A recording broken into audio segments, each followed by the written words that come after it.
So the life of a movie star is often viewed as glamorous and enviable. Riches, exotic locations, fame and adoration. All that stuff is certainly nothing to sneeze at, right? But at the same time, there can also be a much darker side to this lifestyle. Some actors, from child stars to seasoned veterans, just can't handle the pressure and will begin to veer off the rails, their money and adulation just blowing up in their face. Even putting those extreme cases to one side, actors of all levels can feel nervousness and uncertainty or self-doubt and fear. Like everybody else, they can sometimes have confidence or esteem issues and occasionally can be unsure that what they're doing is the right thing for them. And these feelings have led actors to seriously consider quitting some rather famous movies. From a Wizarding World icon getting cold feet in the middle of the franchise to an entire superhero team confronting their director and threatening to bail. Of course, they ultimately didn't quit in the end, but for a moment, these stars were deadly serious about throwing in the towel. So let's take a look at them. As I'm Jules, this is WhatCulture.com, and these are 10 actors who threatened to quit famous movies. Number 10. Mark Ruffalo, 13 going on 30. One of the reasons that actors get paid the big bucks is because they often have to do things that are extremely uncomfortable, like dangerous stunts, sex scenes, horse riding, and almost getting your nipple waxed off, that sort of thing. In Mark Ruffalo's case, that discomfort revolved around the dance scenes in his 2004 rom-com 13 Going on 30, which almost made him quit the film entirely. According to co-star Jennifer Garner, Ruffalo felt like a bit of an idiot during the rehearsals for a dance scene that was set to Michael Jackson's Thriller, mainly because the people he was dancing with were far more experienced than he was. This, understandably, wasn't a nice situation to be in, and Ruffalo contemplated dropping out as a result. On the plus side, it all turned out great in the end. That dance scene is one of the most memorable moments in the movie, and Ruffalo's career has been absolutely smashing it ever since. Number 9. Kellen Lutz, The Twilight Saga. When we think about movie stars, we often think of the red carpet premieres, the huge paychecks, the glitz, the glamour, and all-around fabulous lifestyle. What we don't think about are the cold winter nights on set, where actors will often have to sit around doing nothing, waiting for the crew to prepare the next shot. It was this waiting around that almost made Kellen Lutz walk out of the Twilight Saga during the production of the 2-part final chapter, with the actor recently revealing that he grew extremely frustrated with that part of the process, which in turn caused his passion for the job to diminish. He said, "I almost didn't do the Breaking Dawn movies because I was like, guys, mentally I need to be doing something and it was draining. I only have one life and if I only live to be 30, I just spent a couple of months waiting on set." My agent was like, "But all the money you're making?" And I'm like, "You can't take it with you. I really don't care about money. I've worked enough. I'm grateful we did the movies, but it got to the point where my passion, the twinkle in my eye, wasn't there anymore." Now, it is easy for somebody who's making a lot of money to say, "I don't care about money," but his comments are nonetheless a refreshingly candid take on some of the downsides of the Hollywood game. And in the end, he did appear in all 5 Twilight movies, so clearly he mustered enough willpower to see the franchise through. Either that or he just phoned it in like the rest of them. Number 8. Evangeline Lilly, Ant-Man. Ant-Man made its way to cinemas in 2015 as the final film in Phase 2 of the Marvel Cinematic Universe, but not before it endured a rather tumultuous production cycle that saw original director Edgar Wright replaced with Peyton Reed. Wright, of Shaun of the Dead, Hot Fuzz, and Scott Pilgrim vs. the World fame, did a lot of pre-production work on the film before exiting in May 2014 due to creative differences, leaving Marvel Studios little time to right the ship for that aforementioned 2015 release. As you can imagine, there was a lot of pressure on everyone's shoulders, and there were lots of mixed emotions, with lead actress Evangeline Lilly even considering leaving the project with Wright, initially believing his exit to be an injustice. Considering that it was Wright who cast her in the film, it's understandable why she felt that way, but after several lengthy creative discussions, she ultimately decided to stick around for Reed's own take on the material. Number 7. Paul Sorvino, Goodfellas. Few actors would turn down the opportunity to appear in a Martin Scorsese movie, and even less than that would sign up for one, do 4 weeks of pre-production, then quit 3 days before shooting was scheduled to begin. But that was the position that Paul Sorvino found himself in while working on Scorsese's 1990 crime epic Goodfellas,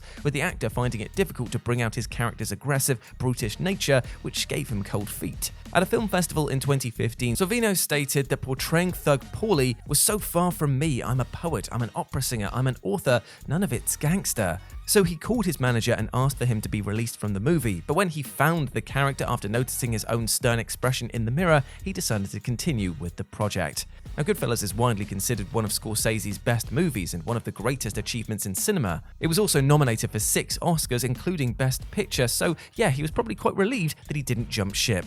Number 6. Emma Watson, Harry Potter.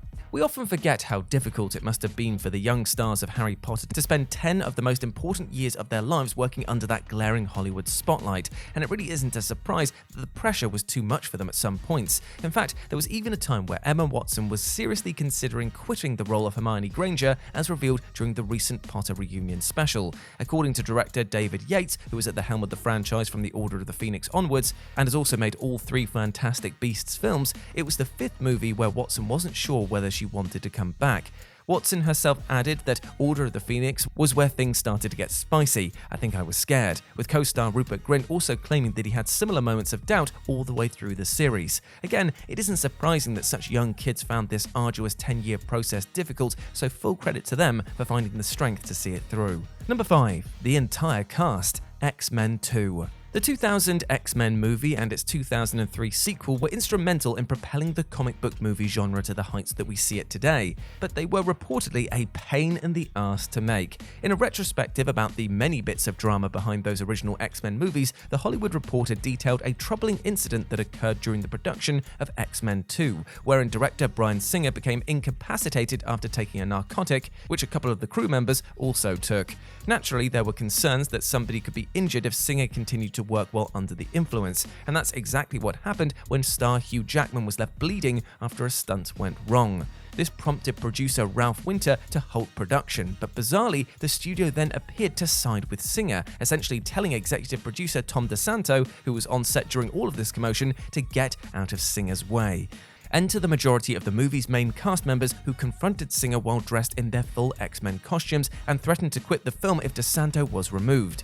Singer's reps deny that this happened, but showing up at your boss's trailer in black spandex is certainly a good way to make your voice heard. Number 4. Nicole Kidman, The Others. Actors often have to jump between movies with wildly different tones. One week you could be doing some voiceover work for a family animation, and the next you could be filming a bloodthirsty death scene in an R-rated slasher flick. It was this tonal whiplash that gave Nicole Kidman second thoughts about appearing in her 2001 horror film The Others, with the actress finding it difficult to transition from the colourful and upbeat Moulin Rouge to the dark and disturbing psychological thriller, which takes place almost entirely inside a creepy old house.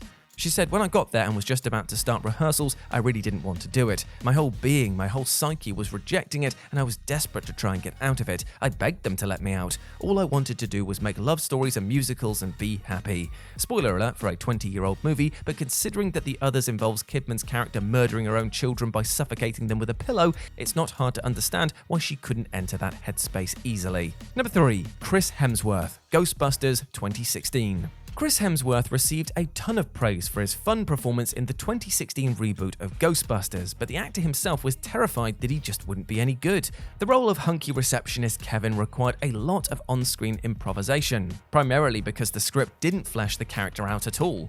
Naturally, this was a major concern for Hemsworth, who touched base with the director and was promised that Kevin would be written up before shooting officially began, but that didn't happen. Nervous at the prospect of having to build his character on the fly, Hemsworth then strongly considered pulling out of the project the night before production started, but was convinced at the last minute. Hemsworth later told Variety, "I had no real plan and I just felt ridiculous, so I just used that." So his lack of preparation actually helped him in the end. Number 2. Dave Bautista, Guardians of the Galaxy Volume 3. Guardians of the Galaxy Volume 3 is the only movie on this list that actually hasn't come out yet, and that's because production has been plagued with setbacks. Initially set for 2020, the movie was delayed when writer-director James Gunn was fired in 2018, but then when he was rehired in 2019, he signed a deal to direct The Suicide Squad, which pushed back Volume 3 even further. Fortunately though, the movie finally started shooting in 2021, so everything kind of worked out in the end. But during that time when Gunn was fired and everything was up in the air, certain cast members, namely Dave Bautista, weren't too chuffed with Disney in the least, and even threatened to quit the film if Gunn's script wasn't used. He said, "Where I'm at right now is that if Marvel don't use that script, then I'm going to ask them to release me from my contract, cut me out, or recast me. I'd be doing James a disservice if I didn't."